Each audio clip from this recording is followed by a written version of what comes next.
हम क्यों कहते हैं कि आप लोगों को भी पहले कहा, शमी का जो पत्ता होता है, देखा है शमी का जो पत्ता होता है, हम पहले भी कथा में कहा है, जो व्यक्ति मदिरा में डूबा रहता है, नशे में डूबा रहता है, जो व्यक्ति बहुत ज्यादा मात्रा में ये तंबाकू गुटखा या पाउच आदि खाता रहता है और उसका गुटखा पाउच छूटने कोई तैयार नहीं होता, वो बेचारा प्रयास करता है, ऐसा नहीं कि नहीं करता।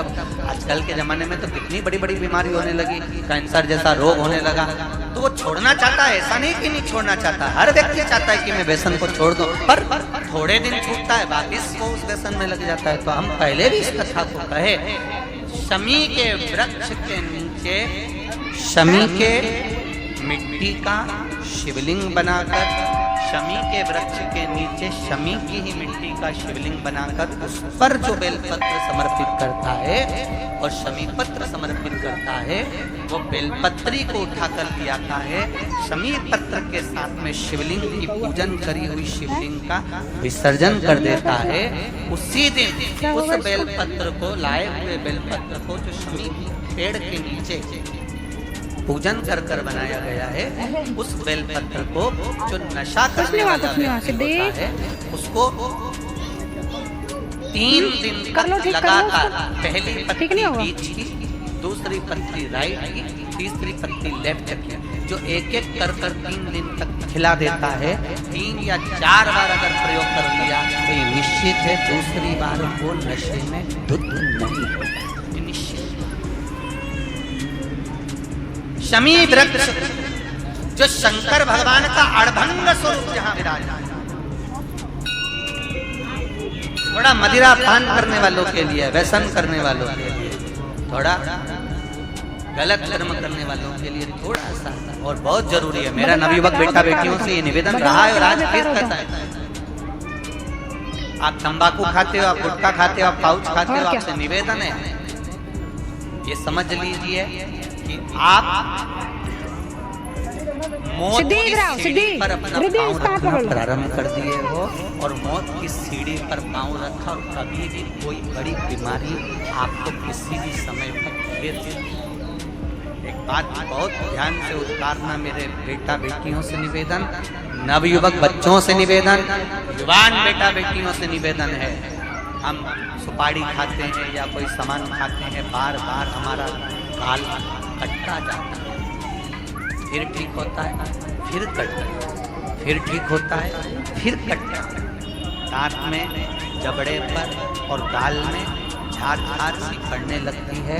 धीरे धीरे धीरे धीरे 10 साल, 15 साल, 20 साल, 30 साल बाद वहाँ फिर घाव बनने लगते हैं। अच्छा, कई लोग कहते हैं कि पुराने लोग भी तो खाते थे, तो पुराने लोग ये तंबाकू या गुटखा नहीं खाते थे, पुराने लोग पान खाते थे, बीड़ा खाते थे। पान में चूना लगता था, कत्था लगता था और पान में एक तंतु होता है बीच का, वो तंतु एक ऐसा होता है जो अंदर बीमारी को पनपने नहीं देता। इसलिए जो बुजुर्ग लोग जो पान खाने वाले होते हैं, केवल जो पान का सेवन करते हैं, उनको कभी ये बड़ी बीमारी का रोग सताता नहीं है। और जो ये नया नया पाउच आता है जिसपे तुमने देखा होगा, उस पर कैंसर का फोटो भी बना रहता है, ये नए नए पाउचों पर कभी तुमने देखा कि पान पर फोटो बना हुआ है, पर पाउच के पर उसका समझो।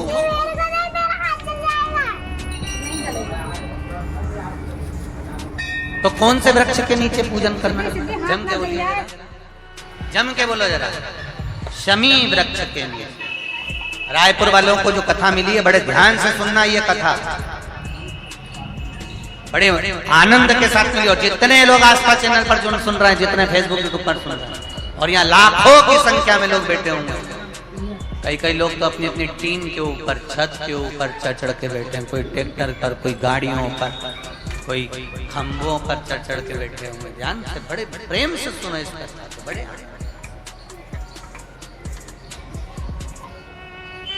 शमी पत्र का इल्मागारू ने कहा। अब एक प्रश्न, एक संवाद और थोड़ा ध्यान में उतारिएगा। मान लो किसी कार्य के लिए जा रहे हो और वो कार्य में बार बार अटकल आ रही है। वो कार्य तुम्हारा होना चाहिए और तुम लगे हो कि मुझे ये चीज होगी, ये निश्चित है। मैंने 10 लोगों को बोल के रखा है, 10 लोगों के हाथ जोड़ के रखे, भैया मेरा ये काम कर देना, भैया मेरा ये काम, और वो कर ही नहीं रहे। आखिर कारण क्या है? उसके लिए भी शमी पत्र का प्रयोग किया जाता है। शमी पत्र को शिवलिंग पर चढ़ाकर, वही शमी पत्र को उतारकर अशोक सुंदरी वाली जगह पर चढ़ाकर फिर आप अपने कार्य के लिए चले जाइए। श्री शिवाय नमस्तुभ्यम बोलकर 1 लोटा जल चढ़ाकर जाइए, शिव संभाल लेता है। वो शमी पत्र और शमी के वृक्ष ने क्या कृपा करी, अभी ये छत्तीसगढ़ की ये कथा कर रही है। ये धान के कटोरे की ये कथा वर्णन कर, इल्मा गारू लक्ष्मण भट्ट जी की धर्म पत्नी